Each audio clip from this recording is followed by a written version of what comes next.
Bapak Ibu, urang dina Islam teh lolobana ngan saukur kahayang hungkul, ngaraku hungkul, pinter kana ngararaku mah nya.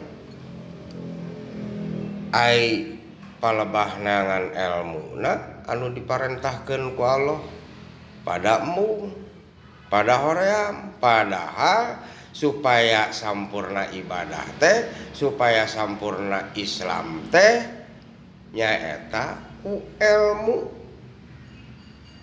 Hotong amat lamun ujung-ujungna teu boga ilmu mah masing getol ibadah ge Islam tapi euslem, iman tapi emen, takwa ngaku padahal ngan saukur tak dibabawa. Jadi ujung-ujungna mah tanpa sadar ngalelece karena agama sorangan. Cek bahasa dina Sulam Taufik mah istijaun, ngaledek, ngalelece.